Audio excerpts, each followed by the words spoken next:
इस कार्यक्रम की अध्यक्षता कर रही माननीय गन्ना उद्योग मंत्री श्रीमती रंजू गीता जी, माननीय मंत्री वित्त वाणिज्यकर एवं ऊर्जा श्री विजेंद्र प्रसाद यादव जी, माननीय मंत्री जल संसाधन कृषि एवं सूचना जनसंपर्क श्री विजय कुमार चौधरी जी, मुख्यमंत्री के प्रधान सचिव श्री DS गंगवार जी, गन्ना उद्योग विभाग के सचिव श्री संजय कुमार सिंह जी, बिहार एवं Uttar Pradesh sugar mills association के अध्यक्ष श्री पटोदिया जी, ICAR के गन्ना प्रजनन संस्थान कोयम्बटूर के निदेशक डॉक्टर बक्सीराम जी, हरिनगर शुगर मिल्स के प्रबंध निदेशक श्री विवेक पित्ती जी, रीगा शुगर कंपनी लिमिटेड के सभी गन्ना उद्योग से जुड़े हुए उद्यमी एवं व्यवसायीगण, गन्ना की खेती करने वाले किसान भाइयों और बहनों, गन्ना उद्योग विभाग के पदाधिकारीगण, विशिष्ट अतिथिगण, प्रिंट एवं इलेक्ट्रॉनिक मीडिया के प्रतिनिधिगण, देवियों एवं सज्जनों,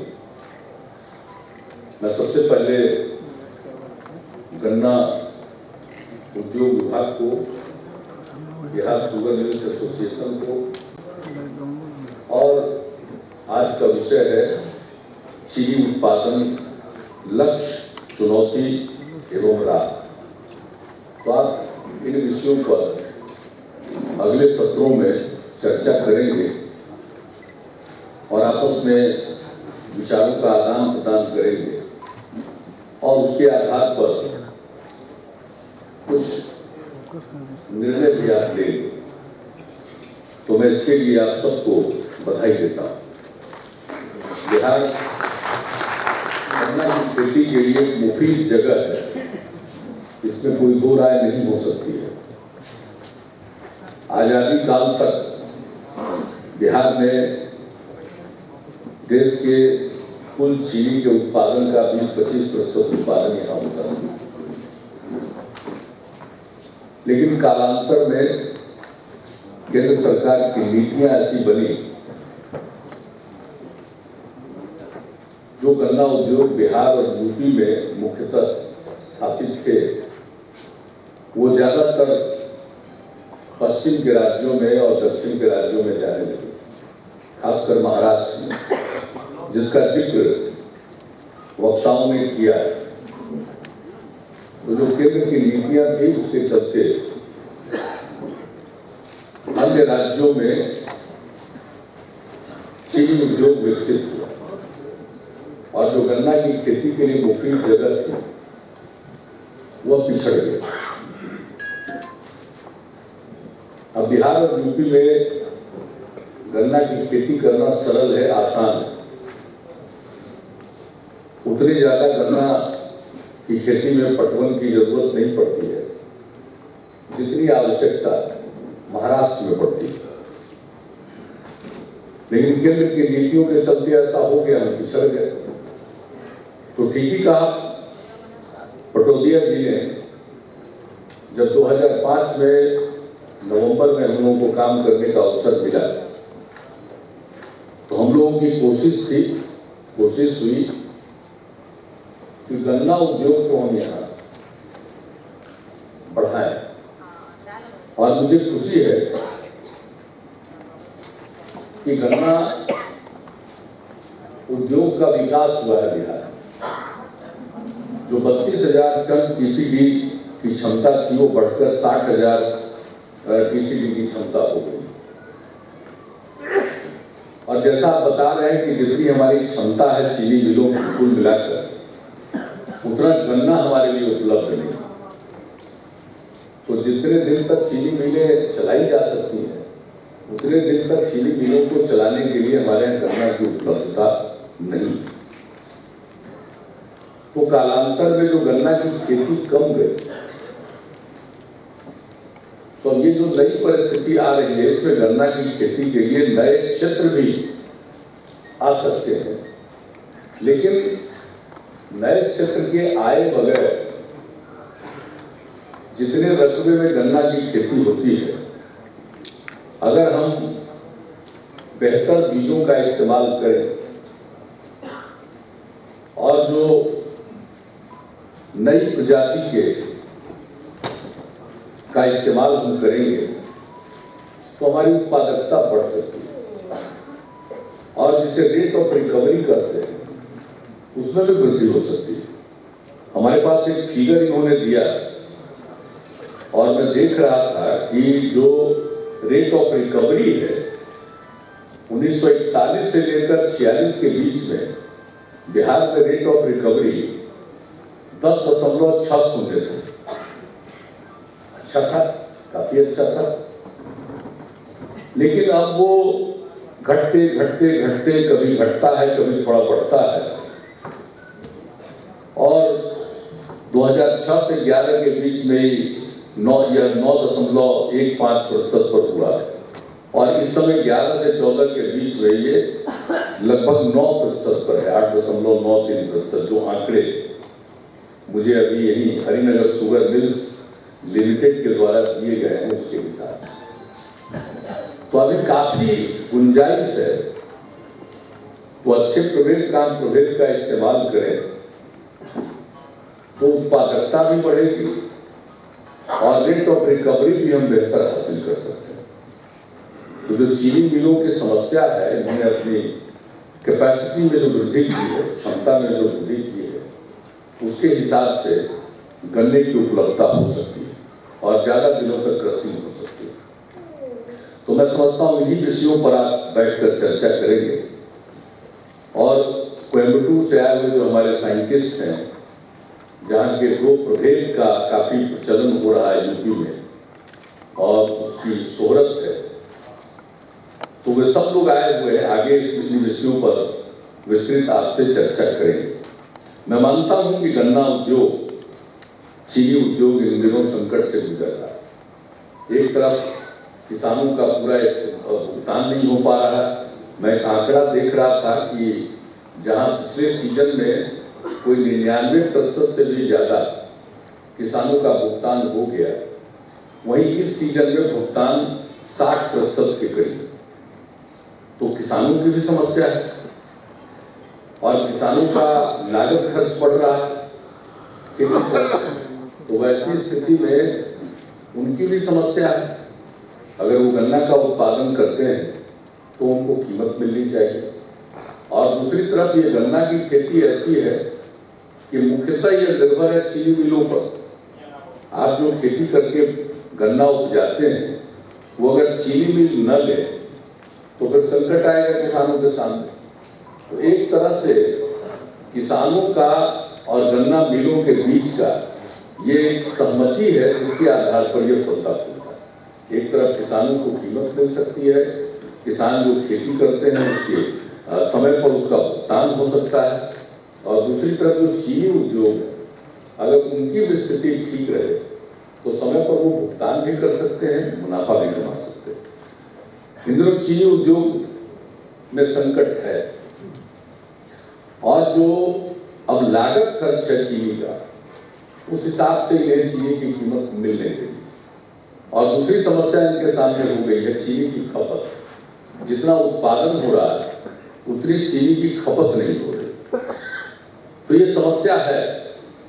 और 2014 में जिसका जिक्र ये कर रहे थे, केंद्र सरकार की तरफ से पहल हुआ था और केंद्रीय मंत्री श्री रामविलास पासवान जी ने इस विषय पर कुछ घोषणाएं भी की थी।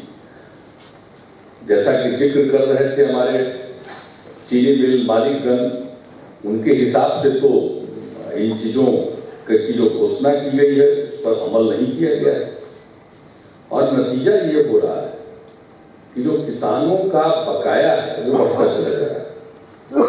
और 14-15 में मुझे धानुका जी ने जो कागज दिया है, इनके फिगर के हिसाब से तो 17,000 करोड़ रुपया बकाया है। ये देश का फिगर दे रहे हैं, तो हर जगह स्थिति खराब। अब ऐसी परिस्थिति से उबरने के लिए केंद्र को पहल करनी चाहिए और जो इन लोगों ने ऐलान किया था, मैं देख रहा हूं कि उसके मुताबिक जो धानुका जी बोल रहे थे, सॉरी पटौदिया जी बोल रहे थे, तो उन्होंने जो कहा उसके हिसाब से जो उनका लिखित वक्तव्य है उसकी कॉपी उन्होंने मुझे दी है, तो उसके हिसाब से तो वो चीजें हुई नहीं। जो केंद्रीय खाद्य मंत्री ने जून 14 में चीनी मिलों को आर्थिक मदद देने हेतु 2 वर्षों में दिए गए एक्साइज ड्यूटी के बराबर इंटरेस्ट फ्री लोन देने की घोषणा की, लेकिन उसका अनुपालन अभी तक नहीं हुआ। तो आखिर गन्ना उद्योग की स्थिति हो, क्योंकि गन्ना उद्योग के साथ किसान जुड़े हुए हैं, बहुत लोगों का रोजगार जुड़ा हुआ है, तो ऐसी परिस्थिति में मैं भी इनकी मांग का समर्थन करता हूं। केंद्र सरकार को अपने द्वारा की गई घोषणा पर अमल करना चाहिए ताकि इनकी वायबिलिटी बढ़े, वरना ये बुरे हाल में रहेंगे। तो इनको जितना भी संभव हो उस प्रकार से सहायता इन्हें मिलनी चाहिए। अब अभी 16 अप्रैल को केंद्रीय खाद्य मंत्री ने फिर बैठक बुलाई है, पत्र मुझे आया है, मैंने रंजू गीता जी को कहा है कि आप जाएं, इनके साथ अधिकारी गण भी जाएंगे, और मैं यही चाहता हूं कि आप चीनी मिल की स्थिति के बारे में, किसानों की स्थिति के बारे में, दोनों की स्थिति के बारे में आप पूरी बात रखें और उनसे ये मांग करें कि केंद्र सरकार ने जो घोषणा की उस पर तो अमल होना ही चाहिए। और दूसरी एक समस्या जो मेरी समस्या आ गई है चीनी उद्योग पर, वो है इंपोर्ट। भाई उस चीज का इंपोर्ट किया जाता है जिसकी कमी हो देश से, तो चीनी की तो कोई कमी है नहीं, तो इसके इंपोर्ट का क्या मतलब? अगर मान लिया जाए कि कुछ लोगों के गले के नीचे विदेशी चीनी ही उतरती है, तो वैसे कुछ लोगों के लिए अगर कोई ब्रांडेड चीनी सीमित मात्रा में आती है तो किसी को कोई एतराज नहीं है, लेकिन आप बड़े पैमाने पर रॉ शुगर इंपोर्ट कर रहे हैं। शर्त यह है कि जितना रॉ शुगर को इंपोर्ट करेंगे उसका एक एक दाना 3 महीने के अंदर एक्सपोर्ट करेंगे। तो देखना है कि एक्सपोर्ट हो रहा है या नहीं हो रहा। जो इंपोर्ट कर रहे हैं वो पूरे को एक्सपोर्ट कर रहे हैं। अगर बाहर का रॉ शुगर आकर हमारे यहाँ रिफाइंड होकर लौट जाता है तो ठीक है, हमारे यहाँ कारोबार बढ़ेगा, लेकिन होता नहीं। आता है इस नाम पर कि हमारे यहाँ कारोबार बढ़ेगा, रॉ शुगर आ रहा है, उसको रिफाइन करके हम एक्सपोर्ट कर दें। वहां करके यही ठहर जा रहा है। जब यहाँ ठहर जा रहा है तो पहले ही से पटौदिया जी को, धानुका जी को और दीपक है ना वो बघावत, इन लोगों के पास चीनी पहले से पड़ा है, और ये लोग तो इतने बड़े प्लेयर भी नहीं है। जो और बड़े बड़े चीनी, बड़ी बड़ी चीनी मिले हैं, कुल मिलाकर के चीनी उद्योग के सामने जो संकट आया है, जब हमारा चीनी पड़ा हुआ है, अब बाहर का चीनी आ रहा है, तो आने क्यों देते हैं साहब? चीनी बताने दीजिए। तो देश की जितनी जरूरत है उससे ज्यादा तो हम पहले ही से उत्पादन कर रहे हैं, तो हमारी चीनी की खपत होगी, ज्यादा खपत होगी। और दूसरी बात है कि हमारी चीनी को निर्यात करने के लिए इनको निर्यात में पूरा प्रोत्साहन दीजिए। ये जिस रूप में भी चीनी को निर्यात करना चाहे, अगर इनको बाजार को मिल जाए, दुनिया के किसी कोने में अगर हिंदुस्तानी शुगर अच्छा लगता हो लोगों को, तो ऐसा अगर बाजार है तो इनको भेजने दीजिए और उसमें इनको सब्सिडी दीजिए, मदद दीजिए। क्योंकि आखिर चीनी उद्योग कैसे वायबल होगा, और चीनी उद्योग वायबल होगा तभी हमारे गन्ना किसान को भी लाभ होगा, क्योंकि ये दोनों का अन्योन्याश्रय संबंध है। एक को लाभ होगा और दूसरे को घाटा होगा, तो ये संबंध चलेगा नहीं। हमारे लिए तो चाहिए कि दोनों को लाभ। और जिन इलाकों में गन्ना की खेती होती रही है परंपरागत तौर पर, वहां तुलनात्मक दृष्टिकोण से समृद्धि आई है पहले, इसलिए गन्ना की खेती तो होनी चाहिए और चीनी मिलों का विकास होना चाहिए। लेकिन जो चीनी मिलों के सामने जो संकट आया है, तो मेरी समझ से एक तो केंद्र सरकार इन्हें सहायता प्रदान करे। हमको मंच पर बैठे बैठे इन्होंने बताया भाई महाराष्ट्र के चीनी मिलों को आपने राहत दे दी और बिहार और यूपी के चीनी मिलों को राहत क्यों नहीं दी? तो रंजू गीता जी जाएंगी बिहार की तरफ से, पूरा बोलेगी, कहेंगी कि भाई इसमें भेदभाव मत करिए, इसमें सबको राहत दीजिए, और जो आपने वादा किया है, जो घोषणा की उस पर तो अमल करिए। कहीं ये चुनाव के बाद भी चीनी मिलों के लिए घोषणा का वही असर हो रहा है जो चुनाव के दौरान लोग काले धन के बारे में कर रहे हैं। इसी प्रकार का हो, और बाद में जब बहुत पूछिएगा तो कह देते हैं लोग कि जुमला है, कि जुमलेबाजी से सरकार चलती है, शासन चलता है। जो कर सकते हैं उसका ऐलान करिए। आज तक हम लोगों ने इतने दिनों में जो नहीं कर सकते उसका ऐलान नहीं किया, और जब ऐलान कर लिया तो चाहे जो भी हो जाए उसको करेंगे, चाहे जितनी मुसीबत आ जाए। पिछले बार में जो भी संभव हुआ हम लोगों से सब्सिडी, सहायता, टैक्स कंसेशन, हम लोगों ने कहा कुल मिलाकर के 32 रुपया पर क्विंटल पड़ता था, वो हम लोगों ने दिया है। मैं मानता हूं कि आज जो संकट है उसके हिसाब से जो कुछ हमसे संभव था, हमारी सीमाओं में था, राज्य सरकार की सीमाओं में था, वो किया गया है। लेकिन आगे भी जो आवश्यकता होगी हम लोग इस बात के लिए खुले हैं। लेकिन सबसे पहले मैं कहूंगा कि हम इंतजार करेंगे, केंद्र सरकार ने जो वचन दिया है उसको निभाए, इसकी मांग करेंगे, और उस मीटिंग में इस बात को रखा जाएगा, और हम देख लेते हैं कि वो क्या करेंगे। इसके बाद बिहार में भी चीनी उद्योग के साथ एक अलग बैठक होगी, और जैसा कि अभी विजेंद्र जी ने भी कहा, जो इलेक्ट्रिसिटी ड्यूटी के सवाल को भी लोगों ने हमारे बगल में भी उठाया कि दोहरा नहीं होना चाहिए, कंज्यूमर से भी लेंगे और प्रोड्यूसर से भी लेंगे। तो ये सारी बातें या अन्य और मसले हम समय समय पर चीनी मिलों के साथ, एक उद्यमी पंचायत में भी चीनी उद्योग का मसला था, उसमें भी सारी बातें हुई है। जो राज्य सरकार की तरफ से उद्यमी पंचायत में जो बात कही गई है, उन चीजों पर हम अमल करेंगे, उसके पीछे नहीं हटेंगे। एक बार जब कोई बात हो गई, निर्णय हुआ, जहां तक मेरी जानकारी है उन पर अमल किया गया, लेकिन फिर भी हम लोग एक बार और बैठे। और दूसरी बात किसानों के हित में, जो आज सर्टेन जो वैरायटी की बात हम कर रहे हैं कि अच्छा उत्पादकता, अच्छी उत्पादकता है और रिकवरी रेट भी बेहतर है, तो हमारे यहाँ तो कुछ है। अब कोयम्बटूर के साइंटिस्ट आ गए, लखनऊ नजदीक है, लखनऊ के साइंटिस्ट पता नहीं आप लोगों ने बुलाए आए तो लोग भी बताएंगे। हमारे यहाँ जो ICAR का लखनऊ है गन्ना अनुसंधान केंद्र, मुझको भी कृषि मंत्री के रूप में वहां जाने का अवसर मिला है, तो मैं गया हुआ हूँ वहाँ। तो उनका जो यहाँ स्टेशन है उसके माध्यम से, और फिर हम लोगों ने राजेंद्र एग्रीकल्चर यूनिवर्सिटी पूसा में भी राज्य सरकार के मदद के द्वारा अलग से एक सेंटर हम लोगों ने स्थापित किया है गन्ना पर अनुसंधान के लिए। तो इन सब चीजों के माध्यम से जो कुछ भी काम हो रहा है वह तो अपनी जगह पर है, लेकिन इसके अलावा हमने ये निर्णय ले लिया था कि बिहार में एक राष्ट्रीय स्तर का गन्ना अनुसंधान केंद्र स्थापित किया है। गन्ना अनुसंधान संस्थान केंद्र नहीं, केंद्र तो का स्तर नीचे होता था, हमने संस्थान की बात की।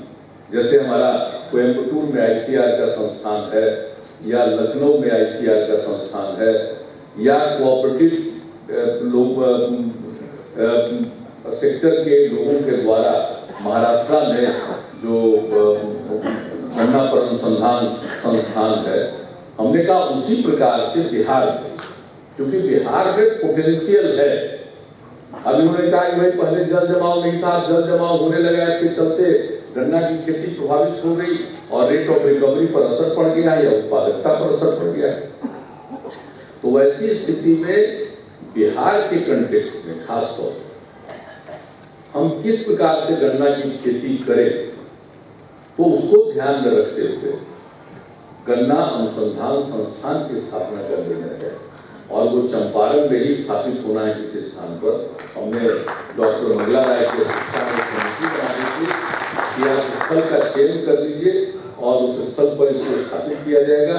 मैं समझता हूँ कि यहाँ पर कृषि मंत्री, वित्त मंत्री और गन्ना उद्योग मंत्री तीनों बैठे हुए, उस पर काम आगे बढ़ना चाहिए।